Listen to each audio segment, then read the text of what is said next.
Les membres du Parti pour l'engagement et la relève PER étaient en congrès ordinaire ce samedi 4 juin 2022 au Sun Beach Hotel de Cotonou. Au centre des travaux, la révision et la mise à jour des textes fondamentaux du parti, la mise en place de structures comme la Fédération des femmes, la mise en œuvre du projet HPER au profit des militants vivant avec des handicaps. Les prochaines élections législatives de janvier 2023 n'ont pas été occultées. Notre pays se trouve à un tournant décisif de son histoire, à quelques mois seulement des prochaines élections législatives de janvier 2023. Une échéance qui s'annonce et qui attire toutes les attentions au regard de l'enjeu qu'elle représente pour la nation béninoise tout entière. Cette échéance politique très attendue où il est souhaitable que le dernier mot revienne effectivement au peuple dans le choix légitime de ses représentants au sein de l'Assemblée nationale.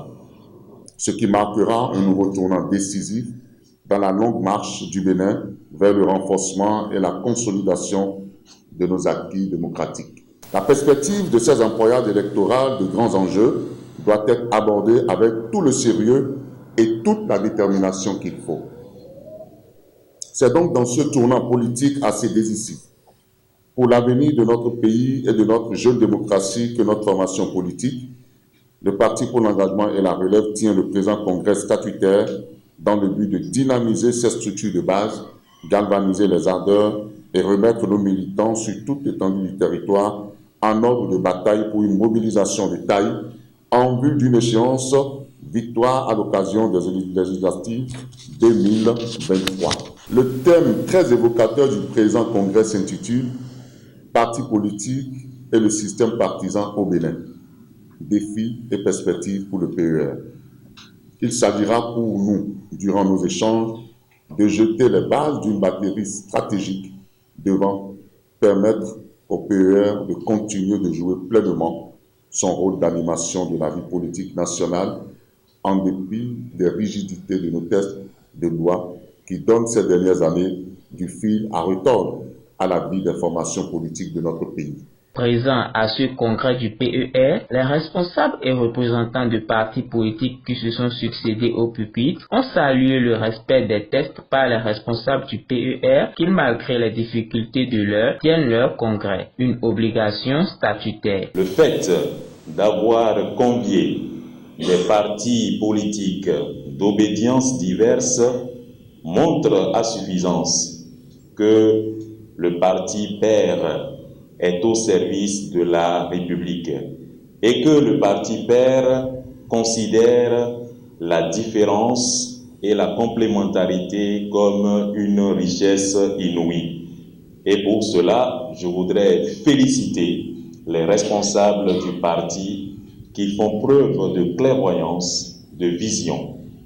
Le président Jacques Ayadji, que je représente, vous félicite pour votre démarche et vous rassure de ce que le parti Moël Bénin apportera des contributions fructueuses à tout ce qui sera fait aujourd'hui afin que le parti père puisse rayonner et puisse faire rayonner le Bénin tout entier.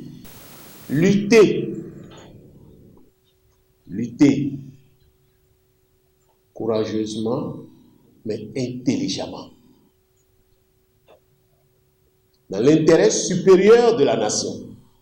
Je dis bien dans l'intérêt supérieur de la nation. Parce qu'aujourd'hui, les gens disent la politique est un jeu d'intérêt, mais ils pensent que c'est un jeu d'intérêt personnel. Non. La politique est un jeu d'intérêt pour votre famille politique. Si votre président d'honneur va quelque part et doit parler d'intérêt, il va parler non pas de ses intérêts, mais des intérêts de toute la famille politique du père. C'est d'abord ça. C'est à travers ça qu'il retrouve ses propres intérêts. Et c'est à travers la lutte de ceux-là que les intérêts de la nation sont derniers.